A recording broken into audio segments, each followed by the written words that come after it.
అమ్మ, దయ్యాలు అనేవి ఇప్పటికి నిజంగా ఉన్నాయంటారా? అంటే ఒక చోట పాజిటివ్ ఉన్న వెలుగుందంటే వెనక చీకటి ఉందనే కదమ్మా అర్థం.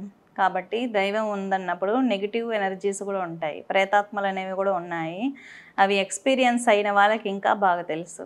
ఇక్కడేంటంటే మన పీఠంలో దగ్గర దగ్గర ఒక నెలలో ఒక 100 నుంచి 150 మంది ఈ విధమైన వాళ్ళే వస్తూ ఉంటారు ఇక్కడికి. అంటే వాళ్ళకక్కడికే మన పీఠంలోకి రావడానితోనే ఇక్కడ మనం మంత్రం గాని, తంత్రం గాని ఏ విధమైనవి వాడటం అనేది ఏది ఉండదు. వెంటనే ఇక్కడికి రావంగానే కాళీపీఠం ముందు అమ్మవారు రుద్రభూమిలో ఉంటుంది గాబట్టి, ఇంకా అవి వాటంతట అవే పైకొస్తూ ఉంటాయన్నమాట.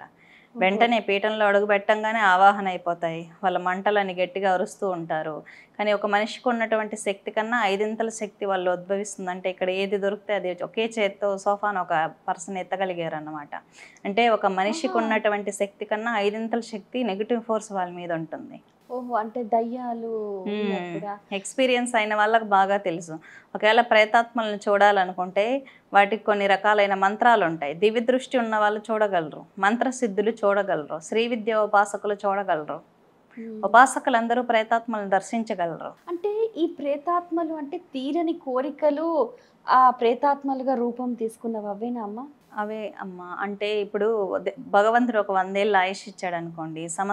వీళ్ళు సమస్యలు ఒకళ్ళ 25 ఏళ్ళు, 30 ఏళ్ళకు సూసైడ్ చేసుకుంటే, వాళ్ళ ఆత్మ భగవంతుడిచ్చిన టైం లోపల ఇది ప్రేతాత్మగా మారుతుంది. అంటే పుట్టే హక్కు ఇతనికి లేనప్పుడు ఇతను ప్రాణం చేసుకునే హక్కు ఇతనికి ఉండదు కదా! వీళ్ళ ఆకలి దప్పికలుంటాయి వీళ్ళకి. వీళ్ళు ప్రేతాత్మలే సంచరిస్తూ ఉంటారు. ఆకలితో, బాధతో, ఏడుస్తూ, నీళ్ళు తినలేక, భోజనం చేయలేక ఉంటారు. కాబట్టి సూసైడ్స్ చేసుకోకండి అని నేను చెప్తూ ఉంటాను.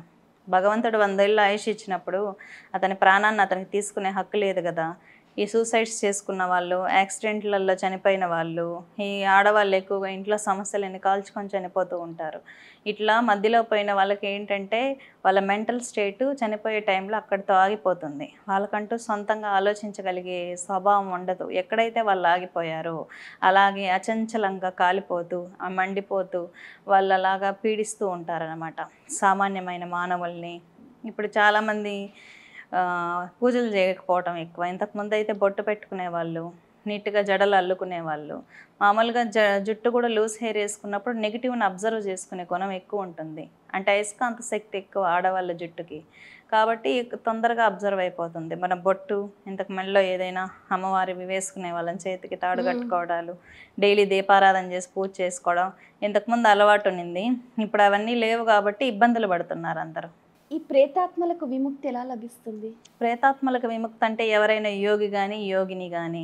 ఇప్పుడు హ్మ్. అఘోరాలను మీరు చూసినప్పుడు అక్కడ శవాలతో కాశీలో ఉన్నప్పుడు హరిశ్చంద్ర ఘాట్‌లో ఏదో శవం దగ్గర కూర్చొని చెప్తూ ఉంటారనమాట. అంటే ఒక అఘోరికి, ఒక నిజమైన అఘోరికి, ఒక ప్రేతాత్మకి మోక్షాన్ని ఇవ్వగలిగిన శక్తి ఉంటుంది. ఆహా! అంటే ఒక యోగిని గాని, ఒక యోగి గాని, హ్మ్. శక్తి గాని ధారబోస్తే అది దివ్యత్వాన్ని సంతరించుకొని మంచి లోకానికి దారి చూపించుకొని వెళ్ళిపోతుందన్నమాట.